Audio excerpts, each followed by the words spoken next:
Are you familiar with the 8 different types of social engineering? And then I just stop and I pull back. Yeah.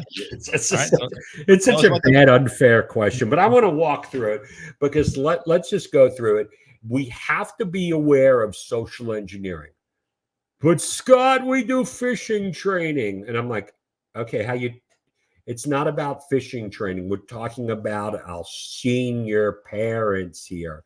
We're talking about people at assisted living. They have to understand what is social engineering. How would you describe social engineering, Darren, in just a quick little, because I'm always looking for the best definition of it. I can't, I That's good. Yeah. Social engineering is using impersonal connections to make people do things that they wouldn't normally do.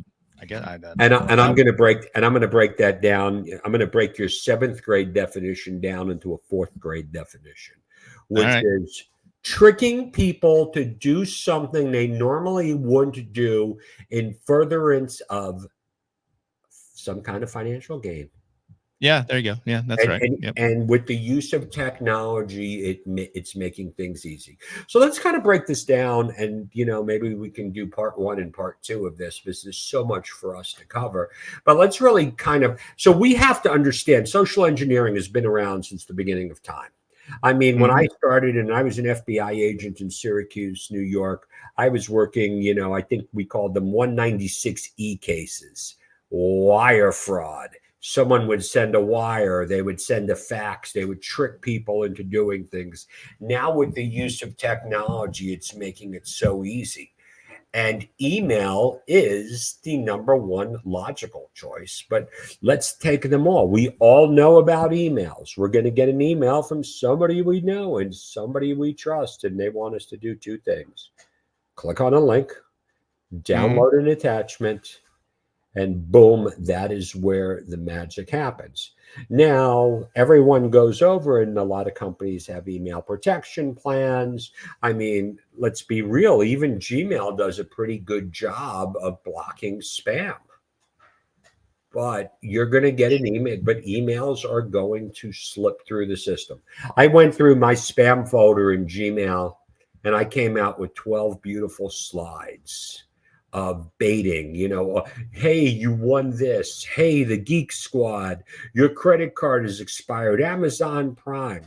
So, and before I didn't give it a lot of justice. I would talk about, I'd spend a half an hour talking about phishing. And at the end of the day, what would we tell people?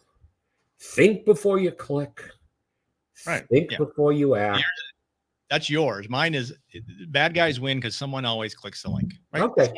All right. I was consulting with a medical firm, and the lady asked me, hey, why am I getting emails from myself? I have all these spam filters on and all this other stuff with Gmail, but I got this email that looked like it came from me. And I said, well, the filters only know to filter what they know to filter, and bad guys figure out how to get around the filter, and then they get in, and there you go. And that's it.